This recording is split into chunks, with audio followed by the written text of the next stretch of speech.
Inside Outside Innovation is the podcast that brings you the best and the brightest in the world of startups and innovation. I'm your host, Brian Ardinger, founder of InsideOutside.io, a provider of research, events, and consulting services that help innovators and entrepreneurs build better products, launch new ideas, and compete in a world of change and disruption. Each week, we'll give you a front row seat to the latest thinking, tools, tactics, and trends in collaborative innovation. Let's get started. Welcome to another episode of Inside Outside Innovation. I'm your host, Brian Ardinger, and as always, we have another mover, shaker, builder, maker person that we want to introduce to our audience. Today, we have the amazing Gary Shapiro. If you're not familiar with Gary, he is the person who created the CES phenomena. He is an author. We wanted to have him on the show to talk about his new book called Ninja Future: Secrets to Success in the New World of Innovation. Welcome, Gary, to the show. Well, thank you, Brian, for having me. It's such an important thing that you're doing with such a great audience. I'm excited to have you on the show because a lot of our audience is in this midst of thinking about how do we navigate in this world of disruption and change. And you've been at the center of that for a number of years. So I wanted to first talk about how did you get involved in innovation and how has it become such an important part of your journey? That's a great question. I certainly did not wake up one day and say, hey, I want to focus on innovation or go in this. Like a lot of things in life, I was just trying to make money, survive. I ended up going to school in Washington, D.C., and I needed a job literally to eat. And I ended up with the first job I saw was one on Capitol Hill working for a congressman. And from that, I worked for a consulting company, which ended up having this association as their client, and I ended up working full-time as an outside consultant. And they said, rather than pay you the huge amounts that you're going to your corporate masters, what if we just hired you full-time? And I had been to the CES, the trade show, which had started in 1967 as a consultant. I thought it was the most exciting thing I've ever seen in my life. It was just literally hundreds of different companies showing the newest technology, and you could just feel the excitement in the air and the joy and the serendipity and basically the business and the possibility. And then I went to my first meeting of this very big board, and it was headed by the largest exhibitor at the trade show at the time. And they were debating whether or not to raise the cost of exhibiting. And he said something which I'll never forget. He said, to us as a big company, this expense doesn't matter. We spend so much money building a booth and transportation and hospitality. The cost of the floor space is irrelevant to us. It's a rounding error. He says, but we always have to make this event so that anyone with an idea can expose it to thousands of potential buyers or investors or media. And since then, we've kept that spirit alive. It's the spirit that the trade shows run for the smallest company, the startup. And we've actually magnified it in the last few years. We created a special startup area. We subsidize it.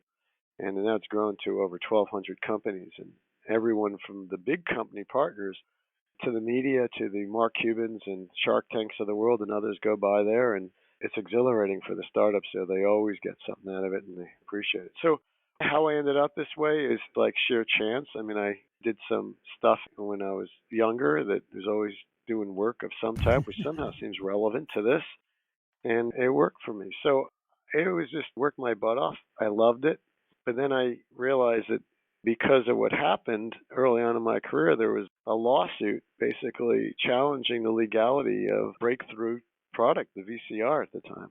Mm-hmm. And somehow it became the centerpiece for all the efforts and policy and even parts of the lawsuit. I just started coordinating like 20 or 30 different lawyers, lobbyists, consultants, and others, and I became a spokesman on the issue. I testified before Congress a lot on it and fought for this new thing, innovation. And I did get into some spats. There was a disagreement. I thought the recording function wasn't that important in terms of the marketplace compared to the renting of videos. Mm-hmm. I ended up being right. But then the same thing happened with audio, where there was efforts to restrict audio recording on products. There's a long history there. And we kept going on as new things happened, whether it was colorization or the PC or the internet itself, or even more recently, new business formats like sharing services such as Airbnb or Lyft or Uber. We attracted all those companies. And so we fight for change here. We believe in change. We think change is a good thing. It's a difficult thing in a trade association because you have competitors and some of the existing status quo companies sitting around the table, but it's an article of faith at our organization that we have to fight for the innovators and the breakthrough technologies and things like that. Well, it clearly shows you have 100,000 plus people that come to that event every year, and it really is or has become that showcase for what's the next thing. But it probably hasn't always been that. Imagine that over the course of the years, there have been years where you thought something was going to be a breakout hit or not so much, or all this change over the years. Do you see or feel like we're at a different inflection point than we have been maybe 20 years ago when you started covering some of this stuff? I think we are, because I think the pace of change has continued to accelerate. I mean, it used to be the Moore's law was pretty predictable. Every 18 months or so, you'd double the capacity and speeds, and that produced a whole some predictable products, some not. I mean, certainly there's been a lot of breakthroughs in different areas, but now we're starting to see, in a sense, we see part of the future in some areas that we know are coming. Whether it's we know that robotics will be big for the next 20 or 30 years or so and keep getting better. We know artificial intelligence Mm-hmm. is rapidly increasing. We're on our path to a self-driving car. We see consumers like just buying up tremendously all the different features that get you to self-driving. We had Right. to upgrade our own sales forecast now by $1 billion a few months ago for 2018. So we see a tremendous interest. We know the technology is there. Sometimes we're wrong. I've been wrong. I mean, you know what? I remember telling Bill Gates that what he was introducing at CES, he was practicing his keynote, and he said, "Oh, this is so significant." I was so wrong. I mean, it was the freaking dancing paperclip called Bob, and it became the biggest pain in the neck when using a computer with Microsoft on it. You couldn't get it off. It turned out it was something that his wife had been heading the project at Microsoft, and no one told him was a bad idea. I told him it was a good idea.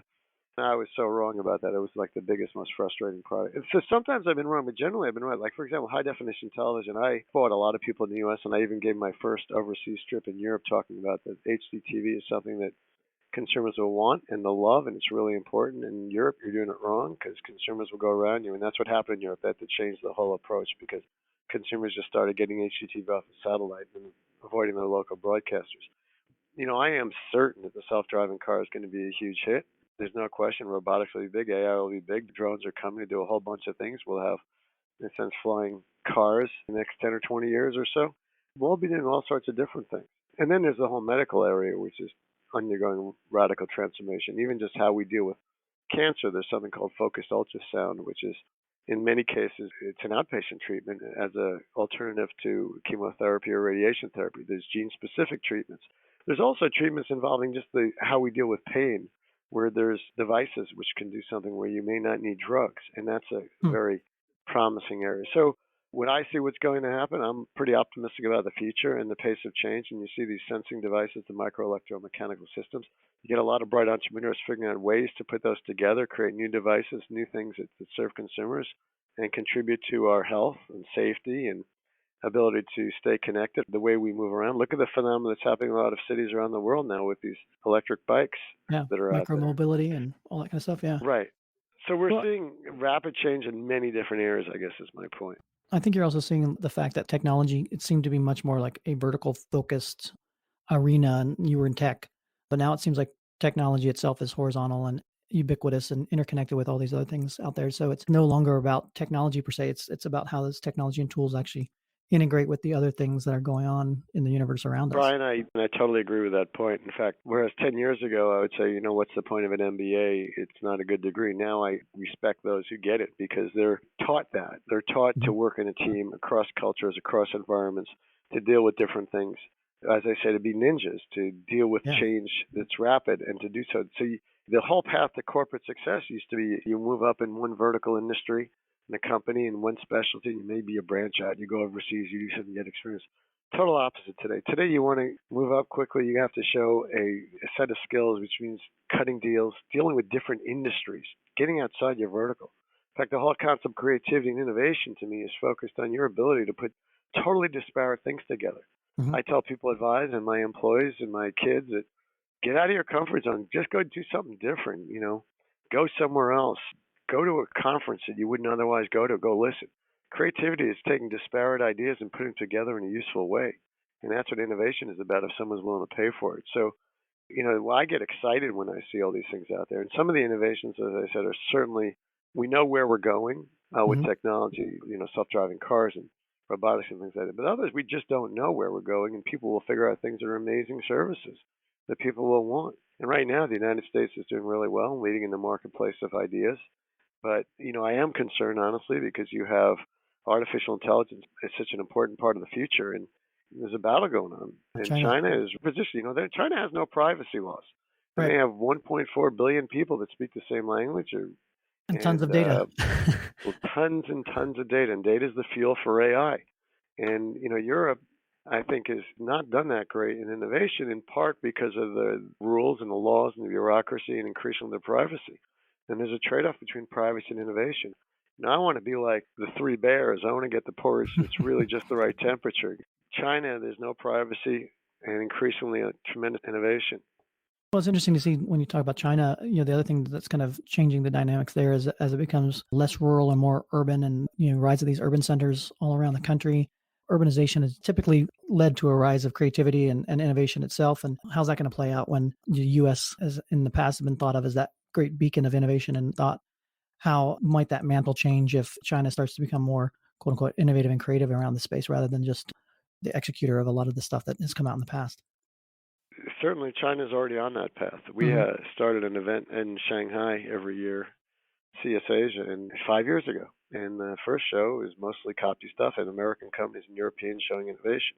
Now we see tremendous amount of innovation from Chinese companies. Now, Mm-hmm. definitely some of it, like the internet platforms, things like that, they kept out U.S. companies, they borrowed, and then they copied, and then they improved upon by having tens of thousands of people competing in the marketplace. Yeah, as of late. And they're hungry in China, and they compete. They've taken some of the best things of capitalism. They've excluded a lot of foreign brands, and they're still hungry. We just assume that our ability to be number one is divine intervention when it's really not. There is something you said about the urbanization. Definitely the whole world is becoming more urbanized, including the United States. Right. It used to be 2/3 live in rural area, and in the next 20 years, we expect that'll go down to 1/3. Right now, it's about 50-50. But there's another phenomenon in the sense the north versus the south is that places with more variety of climate actually have more economic activity. Hmm. So you see being left behind are Mexico and South America and southern parts of the world. Even in Europe, if you look at these successful countries in Europe, the southern ones, Greece and Italy, are less successful than the northern ones of Germany and Britain. And there's a lot of theories why that occurs. So let's dig into the book a bit. So you are multi-author and you've written a number of different books. This latest is called Ninja Future. Give the audience a little bit understanding of why you decided to take on this particular topic and what folks should expect from it. I've talked to a number of consulting company senior people and a lot of people in the industry. And I think in the business leadership and government leadership and throughout the world, there's this sense that things are changing really quickly and we don't want to get left behind. How can we make sense of this?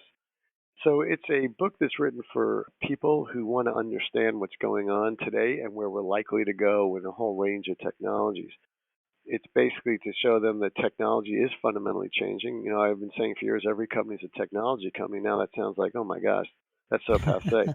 And the other thing I've been saying for at least 11 or 12 years is innovate or die. And the problem with a lot of corporate planning is that everyone, assumes that everything's going to stay still when they're doing their planning. But the truth is everyone else is looking at the business environment and making some of the same assumptions.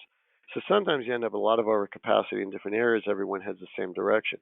My whole point on this is that some of those planning exercises are a big waste of time.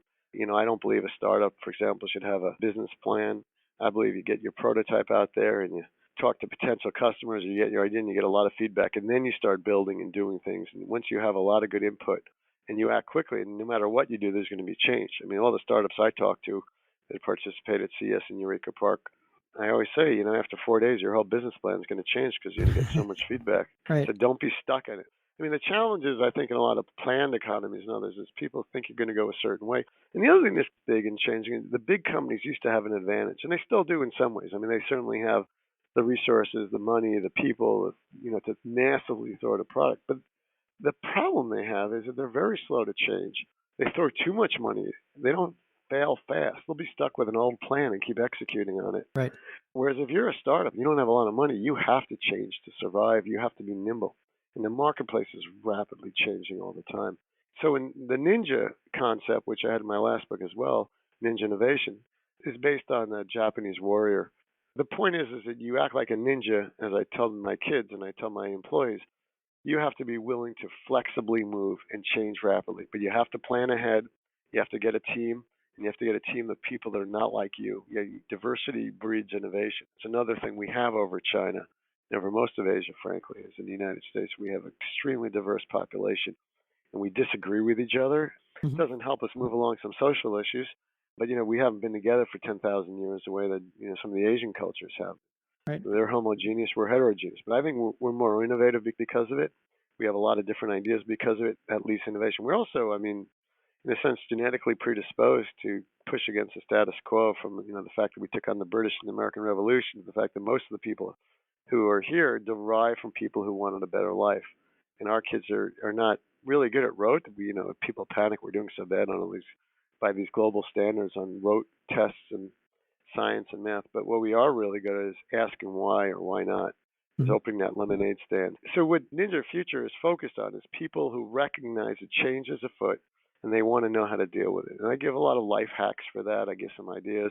I talk about what's important. I talk about the technologies that are coming. And I also personalize it in a way for things in my life which have made a difference. So let's unpack that a little bit. You mentioned you talk a little bit about the characteristics or what it takes to be a ninja in today's world. Are there particular things or trends that you saw either within individuals or organizations that make it easier to be more adaptable and curious in this day and age? Well, I believe in the Andy Grove, founder of Intel's philosophy, you have to be paranoid. You can't just rest in your laurels. That's one thing I convey to my staff all the time. And what you have is almost any company is your reputation. You might have some intellectual property, but it's all about your reputation in what you do. So you have to change. You have to figure out what you're good at and leverage those strengths, no matter what your size of your company. And just being a copycat isn't a recipe to success. You have to figure out what you're really good at, what your unique advantage is. You have to come up with them. You have to be number one in something. And as I said earlier, you have to be able to fail fast and get out and jump quickly.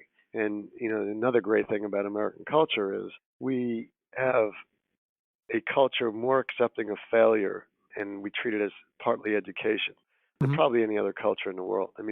Canada's pretty good. Israel's pretty good. We're pretty good. We're not perfect. I know as an employer, we have almost 200 employees here. If someone's been with a startup, done something, they haven't succeeded, I take that as a badge that they've gotten a hell of a very good education, equivalent to any college education. So, Well, absolutely. And to get a good education, I'd encourage people to pick up Ninja Future. If people want to find out more about the book or more about yourself, what's the best way to do that? We have a website, cta.tech. Connected to that was our show website if people are interested in the trade show, CES, which is every January in Las Vegas. We have a lot there. And then what I like about writing the books is it gets to meet readers. I have a following now, and you see how the books have impacted them and their kids, and they've changed their lives. They've gone back to school. They've quit school. They've started businesses. They've become entrepreneurs, and they've done things.